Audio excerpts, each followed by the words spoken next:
D'accord. Donc vous êtes Pachtoun. Pachtounier, oui. Vous appartenez à quel clan? De Koum Kaoumi. Kaoum de Kamyala. Et Youssouf Zay.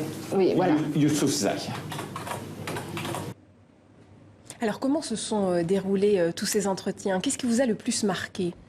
Moi, ce qui m'a marqué, c'est que bon, déjà, l'asile est fait d'une telle manière qu'on peut avoir d'excellentes raisons de fuir son pays et de vouloir venir en France, mais c'est pas pour ça qu'on remplit les critères de la Convention de Genève et des textes européens.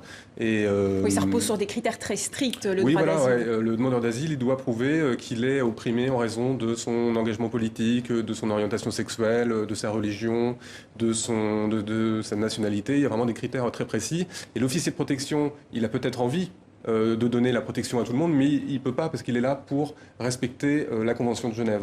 Donc il y a une espèce de difficulté morale en fait pour lui. Il aimerait bien aider tout le monde, mais il ne peut pas, il est là pour respecter la loi, et ça j'ai trouvé que c'était très intéressant.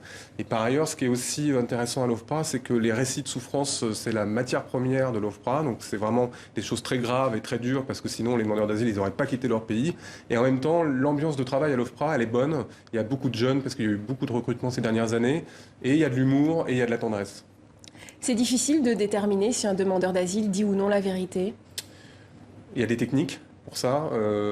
Si on est pakistanais et qu'on se fait passer pour un Afghan, parce qu'on a peut-être plus de chances d'avoir une protection de la France en venant d'Afghanistan, parce qu'il y a un grand niveau de violence là-bas, et qu'on dit qu'on vient de tel village, l'officier de protection va vous demander oui, mais alors, si vous venez de quel village, que vous allez à la gare routière en partant de chez vous, la madrasa, elle est à la gauche ou à la droite sur la route? Ils ont si vraiment vous savez une pas, connaissance très spécifique des pays d'où viennent les demandeurs d'asile. Exactement, ils sont formés pour ça. Ils ont aussi un service à l'OFPRA, qui est le service de géopolitique, qui peut leur donner des informations.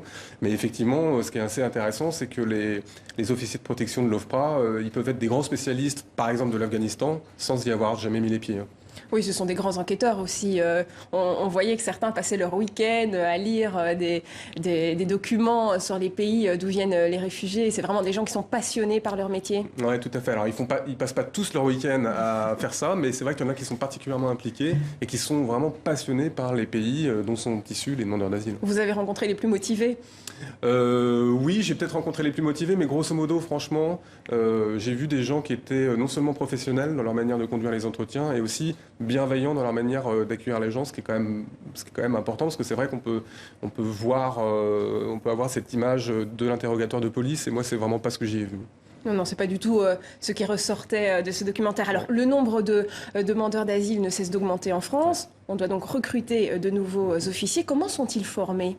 Alors, ils sont formés pendant plusieurs mois, ils ont des cours théoriques, ils ont aussi des mises en situation, c'est ce qu'on voit dans le film par exemple, c'est-à-dire qu'ils font des faux entretiens avec en face d'eux des professionnels, des anciens officiers de protection qui essayent de les piéger.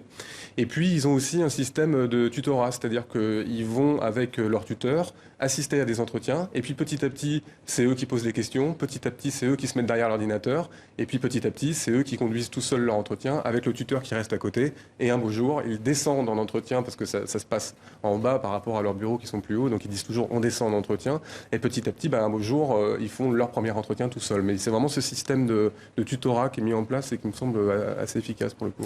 Et la décision finale d'accorder ou non le droit d'asile, elle est accordée par qui ?